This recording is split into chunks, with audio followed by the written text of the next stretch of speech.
Welcome back to another episode of The Tower.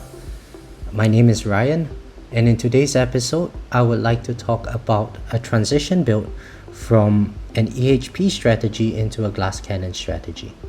I think a vast majority of the players of this game are following an EHP strategy, and in the latest meta of the game, it seems that glass cannon tends to be the way to go.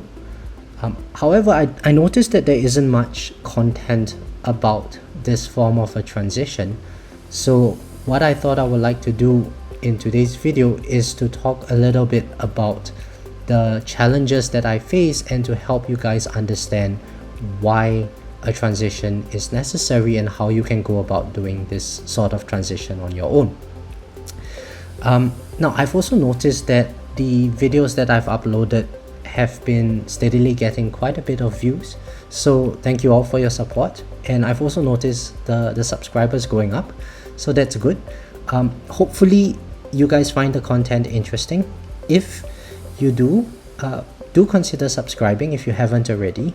But for future video content, it would be great to hear some ideas from you guys about what you would like me to do content wise in future. Okay, so on to the pros and cons of a glass cannon strategy first. So let's talk about the good things.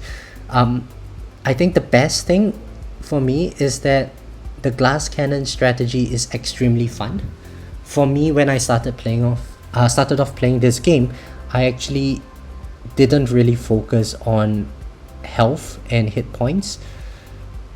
For me, I feel that in a tower defense game, it's all about killing the enemy quickly, and so the glass cannon strategy tends to appeal to me quite a lot. Beyond that, it's also extremely mandatory, I would say, to have a glass cannon strategy past tier 11. And also, a glass cannon strategy is great for tournament performance, and since we are basically killing enemies before they kill us, there's really uncapped potential in how far this strategy can take us. Now, on to the cons of the glass cannon strategy. Well, the main con is that a glass cannon strategy requires multiple synergies to work well together. And basically what that means is that we need a large amount of coin, stone, and lep investment in order to make this strategy valuable. In order to understand the glass cannon strategy, let's take a look at a typical tower player's mid-game. And I have defined this mid-game phase as I've broken it down into 3 separate phases. So let's look at phase 1 of the mid-game progression. Typically, this entails something along the lines of the player having unlocked Golden Tower, Black Hole, and Death Wave. However, the cooldowns on these ultimate weapons are still relatively long, and what that means is that the player is going to be investing in burst windows of coin generation.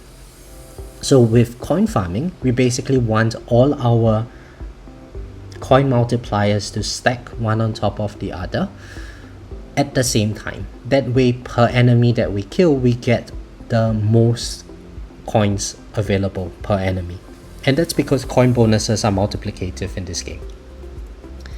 Now, as a result of that, the primary focus of the player is going to be survival during this part of the mid-game.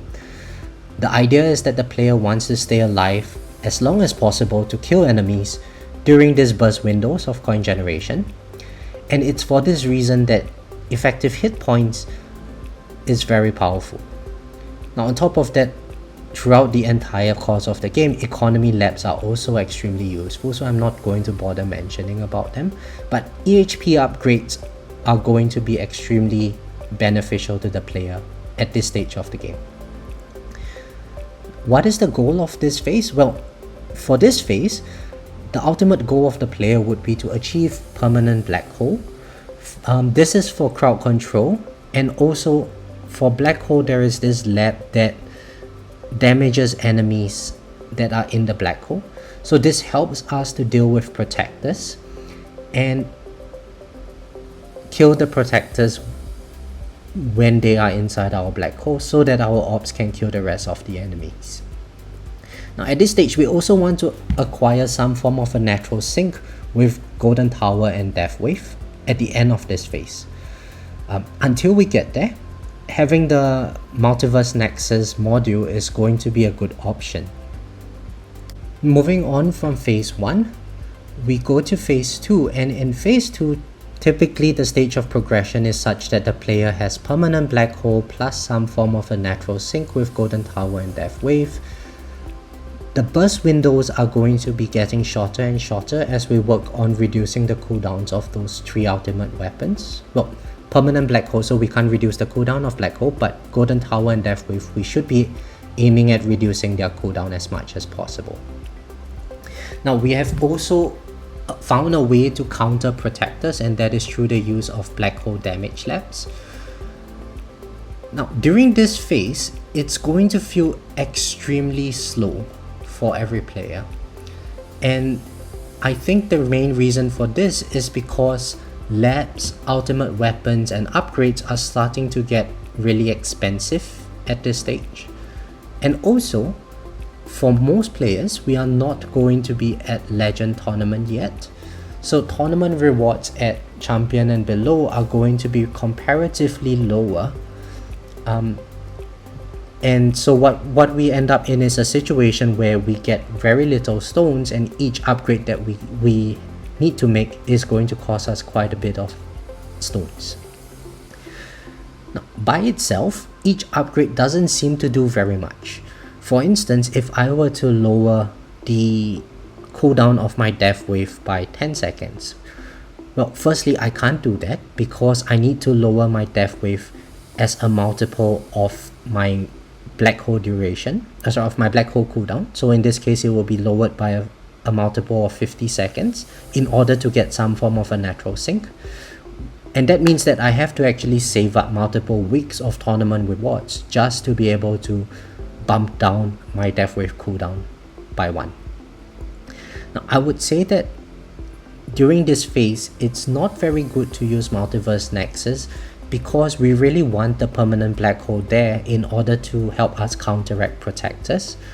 And unless we have Ancestral Multiverse Nexus, it's going to be very difficult for us to get this permanent black hole. I don't think it's possible.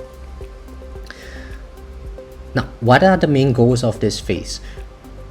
For this phase, ideally for our modules, we want to work towards having an Ancestral Multiverse Nexus and an Ancestral Galaxy Compressor. We also want to unlock all our ultimate weapons and develop their labs, respectively. Now, there are certain ultimate weapons which we might want to focus on, namely Smart Missiles, Chronophil, and Spotlight. Smart Missiles because it deals a lot of damage and it's going to be very useful for the next phase of the game.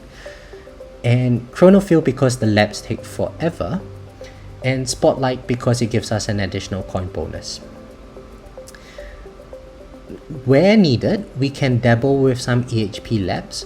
However, we don't need more lab upgrades than we need to survive, right? Essentially, all we need from an EHP build is to be able to survive hits from the enemy.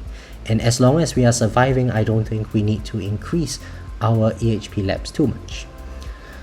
Now, at this stage, at the end of this phase, we should try to reach an Obelisk Devo kind of strategy, whereby we hoard our enemies in our black hole, and then our smart missiles, when they fire, are going to kill all the enemies at one go. Don't forget that for Spotlight, we are also going to be having Spotlight missiles, so the Spotlight missiles can also help to kill the enemies for the added coin bonus. Now, I noticed that I didn't mention anything about Chain Lightning in this stage, and that is because at this stage, Chain Lightning isn't really doing us a favor. The reason for that is because we don't have full uptime on our Death Wave at the moment, so we are going to be losing out on a lot of the Death Wave coin bonuses if we kill our enemies too quickly. because smart missiles comes out at a periodic interval, it is going to allow more enemies to be hit by Death Wave, and that in turn feeds our coin economy. Okay, and finally we are in phase 3 of the mid-game, which is also the final phase of the mid-game. In terms of progression, essentially when we get to this phase, the whole run is going to be very bursty in terms of our coin income. What that means is that we are going to be having full uptime on our golden tower, our black hole, when we have our multiverse nexus on. And we also, in addition to that, should have a relatively high uptime on our death wave, and that comes from having multiple death waves. Now, in terms of our ultimate weapons, smart missiles, chronophil, and spotlight should be relatively well developed, and we should now be starting to invest in our chain lightning ultimate weapon. I think a lot of players tend to focus, when they think of damage, they think of chain lightning, and yes, it is true that chain lightning will deal more damage than your spotlight, than your smart missiles. At least for me, that's the case. I think for a vast majority of players that is also going to be true, but chain lightning is good for killing the enemies that do not really matter. Those enemies can be killed mostly with our orbs anyway. When it comes to the actual enemies that matter, like the elites, like the bosses, smart missiles tends to perform better because of the amplification labs. Now, essentially at this stage of progression, the player should feel relatively strong, but you should also notice that you are basically relying on effective hit points at the end of your runs because of the way the perk selection works. And that comes from you having to pick the 50-50 trade-off for damage. Now, at this stage, at least for me, I felt a renewed interest in the game. The phase 2, as I mentioned, was an extremely long phase of the game, and until we got very decent uptime on our golden tower, black hole, and death wave, it felt like we weren't really making much progression. However, when we get to phase 3, because of the high uptime that we have, essentially permanent uptime on our 3 income generators, we can now unlock our golden tower plus, because remember we have unlocked all our ultimate weapons from before. And unlocking all your ultimate weapons, when you unlock golden tower plus, everyone says that when you go box your lap speed, you feel really happy about it. Now, personally, I didn't feel anything about go boxing that lap, but when I unlocked GT plus, I felt like the king of the world. So that is something to look forward to. And at least for me, at that stage of progression, I had something along the lines of 500-ish coin multiplier. When I unlocked GT plus, each level tended to increase my coins per minute by about 50B. So it was really a very nice coin income generator. Now at that stage, I started to think about card masteries. And in fact, you don't have to get GT plus maxed out in order to start dabbling with card masteries. What you would, when I guess you start farming about 1 kill of coins a day, you should be able to start unlocking card masteries. You might not be able to permanent upgrade that particular card mastery, but it shouldn't take too long for you to be able to work towards that. Now, what is the main goal of phase 3? Well, essentially, by the time you reach phase 3, you are going to be farming in tier 11 for a very long time. I think towards the end of phase 2, you would already be farming in tier 11, and for the whole of phase 3, you would still be farming in tier 11, and believe me, you can't wait to get out of this tier. Now, so the only way to get out of this tier, at least that I know of, is to consider a glass cannon build. Now that we understand the three phases of the mid game, the question then becomes, how do we transition towards this glass cannon strategy that I keep talking about? Well, the main mechanic that we understand, that we need to understand, is the usage of energy shield. So for those of you who might not be aware of it, or maybe you had forgotten about it, energy shield is this card over here. Now essentially what this card does is that it ignores a single attack and it replenishes after a specific amount of time. Now with our lab upgrades, we are able to get that from 1 charge all the way up to 3 charges. And the nice thing about this energy shield charges is that if we get a death defy upon hit, it's not going to consume the charge. Instead, we would see our tower flicker red or something like that, and it's going to kill the enemy because of thorns, but it's not going to remove a charge of this energy shield. Now, why is this important, or why is this mechanic important? It's important because at some point, and this happens for any run, at some point during the run, we can no longer kill bosses or rays. There are tools to deal with the other elites. The vampires, we have Garlic Thorn, so we can kill them relatively easily. For scatters, we have the Chain Lightning Scatter Amp, which also helps to kill them very easily. But when it comes to bosses or rays, we don't really have many strategies to deal with them yet. So let's ignore rays for the time being. There is this perk that we have, this one over here. So bosses have 8 times health. Typically what this means is that the bosses are a lot harder to kill than the rays. Now, so let's use the boss as an example. Suppose at some point when we reach that threshold, we are no longer able to kill our bosses, and the boss takes approximately 1 charge every 10 waves, right? So basically what happens is that at every 10 waves we get a boss spawn, and then when the boss comes, it's going to hit us and it's going to take off 1 charge of our energy shield. At some point we are going to run out of energy shield charges, and when we lose our wings, we are going to die.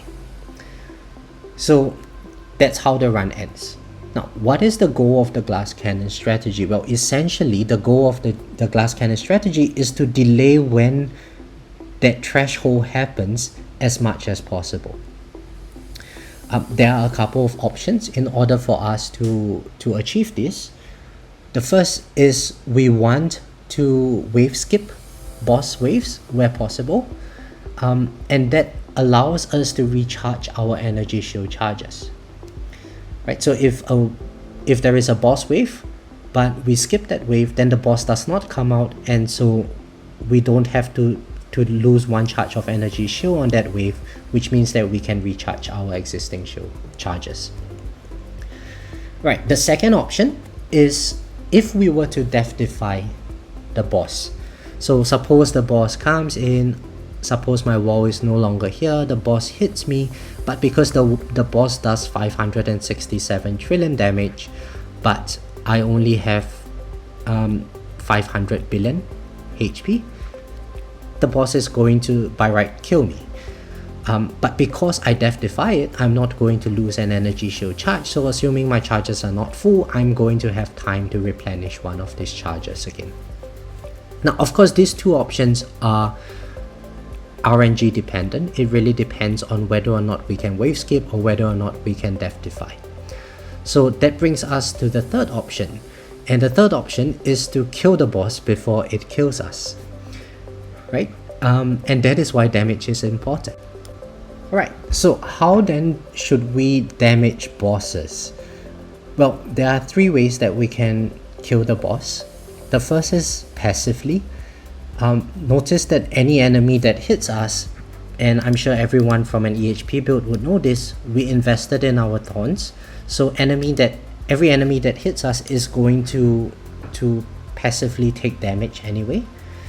The main issue with a glass cannon build with regards to this passive damage that we get is that we can no longer rely on multiple hits per enemy.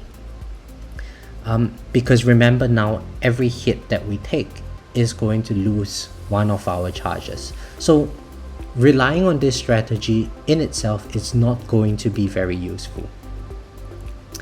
The next strategy that we have is through the use of orbs. Now there is this lab upgrade that allows each orb to deal 2% of the boss HP per hit.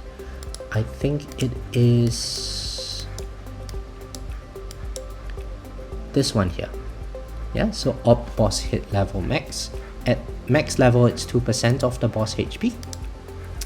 And it is for this reason that the more orbs that we have, the better it's going to be, right? When more orbs pass through the boss takes more damage. And also, having crowd control on the boss is going to be extremely useful. So stuff like the energy net card, where it holds the boss at our orb line, that is going to be very strong because for that few seconds we can have multiple orbs passing through the boss. Ultimate weapons like Chronophil or CF Plus is going to be very useful because it slows the boss down, so the boss is going to take longer to pass through our orb line. And also Poison Swamp because of its stun. If we time it right, if our Poison Swamp is along our orb line, something like this, and suppose the boss comes in here, it's going to get stunned, it's going to get hit by my orbs. That's going to help me deal extra damage to the boss. Now since this is percentage damage, notice that my boss health is going to be quite high, right? It's 8 times of this amount, I think, or 80 times of this amount. So it's not really feasible at some point to just rely on damage by smart missiles and chain lightning anymore, and so percentile damage is going to be very powerful later on in the run that we are at. And so finally, the last way that we can take the boss out is just through the use of brute force, right? Just damage. With regards to this, every bit of damage counts, but typically smart missiles is going to do the most amount of damage. Now, why is that the case? Well, because of this lab.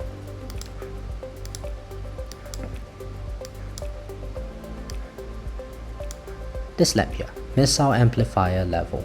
So basically what this lab does is that each subsequent missile that you hit on the same target is going to deal additively more damage than the previous missile. So suppose my first missile does 1 damage, my second missile is going to do 38.5 damage, the third missile is going to do 77 damage, and so on and so forth.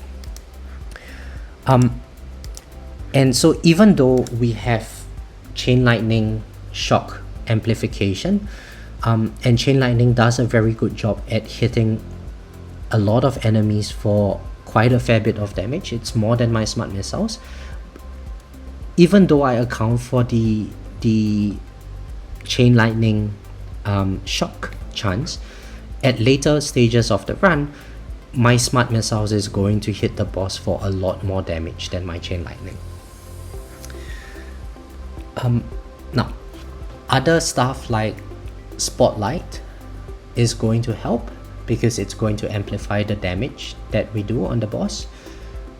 Chain lightning, as I mentioned, the shock is going to also help amplify the damage of smart missiles. And inner landmines is going to help as well because it's going to stun the boss before it hits our tower, which means that potentially my smart missiles can fire off another round and hit the boss before it hits me. Now, so those are our only 3 strategies, right? Passively, we attack the boss via our thorns. We can use our orbs to reduce the overall boss HP, and beyond that, we are going to be dealing with just raw damage to kill the boss. Now, so that is why at some point we are going to have to make the transition into card masteries.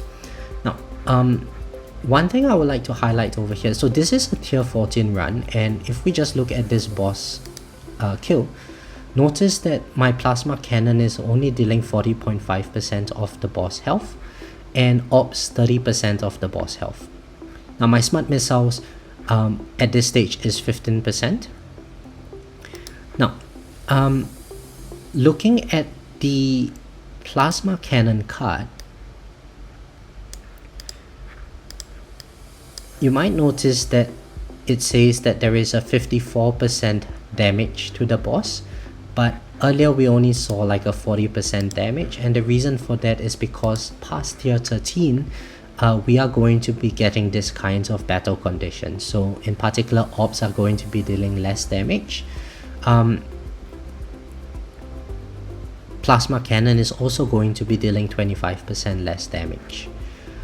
And so it's because of this reason that we really at some point need to boost our damage. Suppose my plasma cannon does 40%, my ops do 30% of the boss's health, the boss is still left with 30% HP. Because Thorns is only going to do 75% of its damage,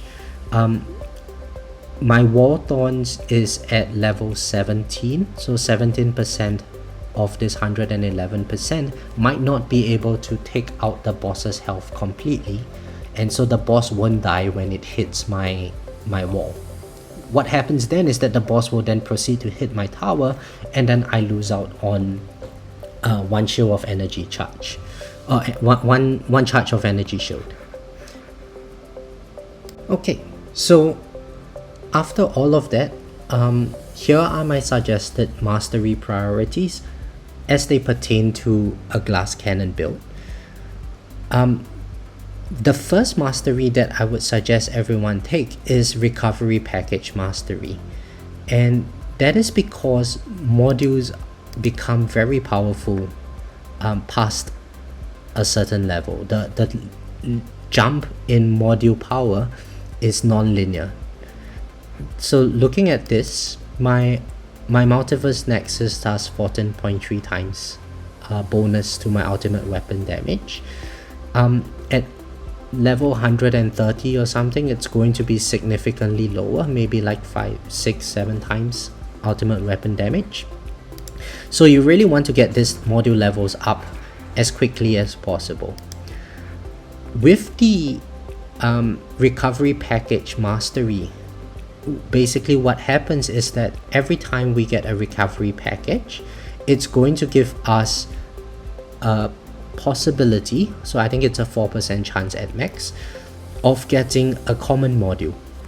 Now with the Shatter Shard Slab, this common module is going to give us 10 of a module shard whenever we get one of those common modules and shatter it. Essentially, that allows us to obtain something along the lines of 1000 of each type of module shards per day on average. So that makes this module upgrades very quickly, and basically these modules give you a passive increase to your damage, a passive increase to your coin gain, passive increase to your ultimate weapon damage. So I would strongly suggest that as a first upgrade. Now moving on, in terms of the raw damage card masteries, the three main ones would be damage, demon mode, and super tower. And I know that most people would say recommend super tower mastery first.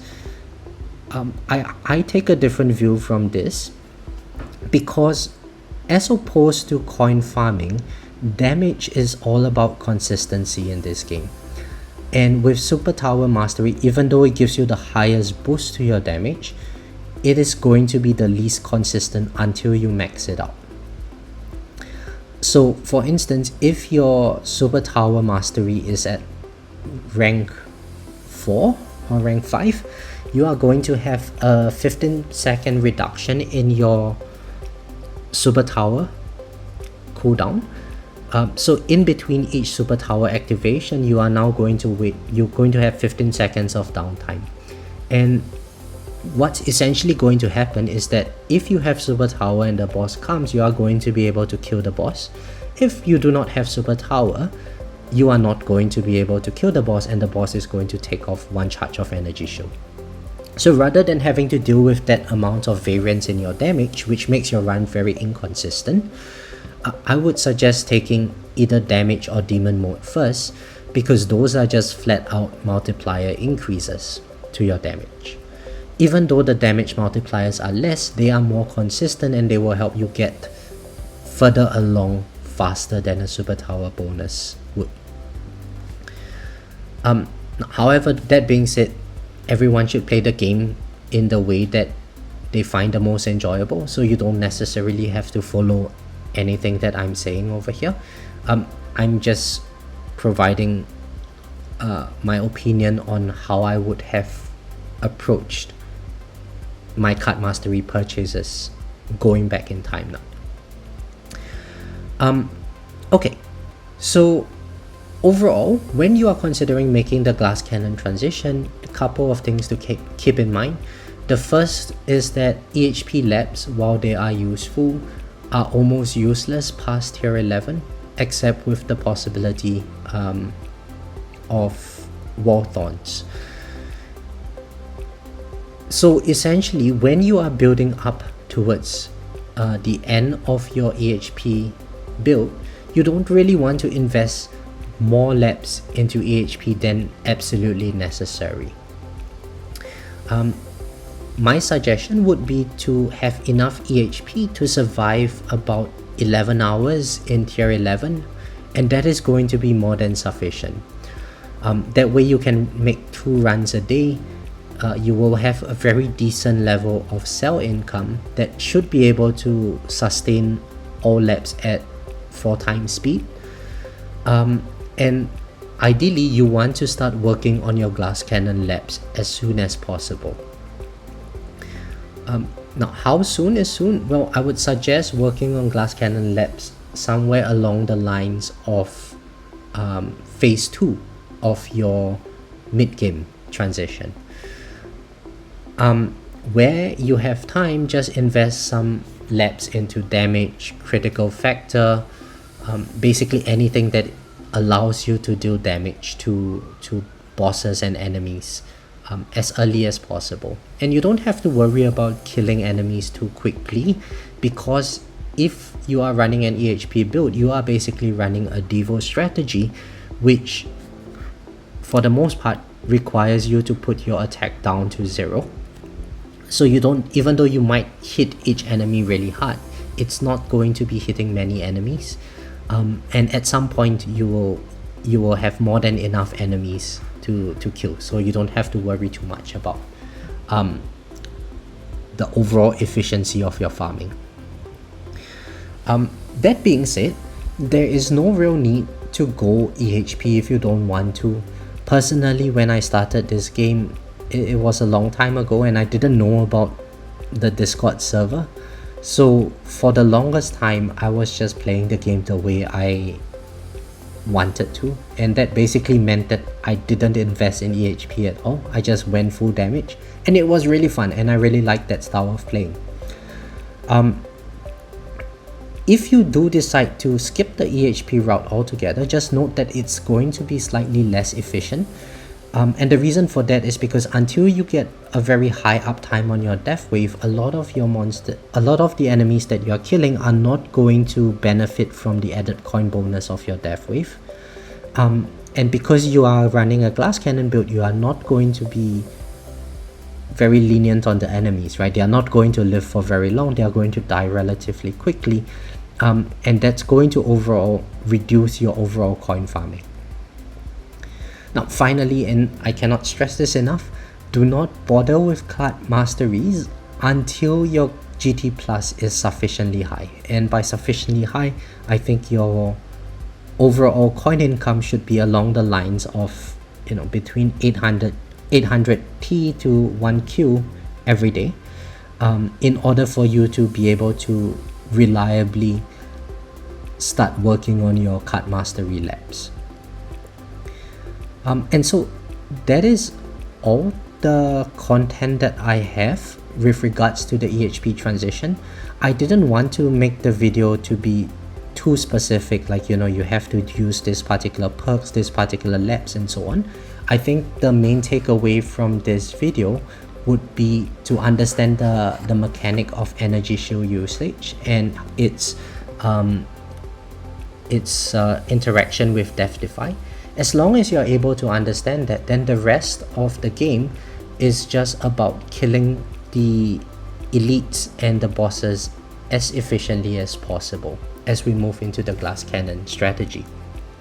And since everyone's labs and progression is slightly different from the next, it would be quite bad of me to be able to give a one-size-fits-all strategy for everyone. So I hope that anyone watching this video is able to understand the main mechanics and how you can use the glass cannon strategy and work on that transition in your own manner. Right, so I believe that is all. Hopefully you guys found this video useful. If there's anything that you would like me to cover in subsequent videos, please do not hesitate to let me know in the comments or something. As far as possible, I will try to make something that people are interested in looking at. Otherwise, thank you all for your time, and I will catch you in the next one. Bye.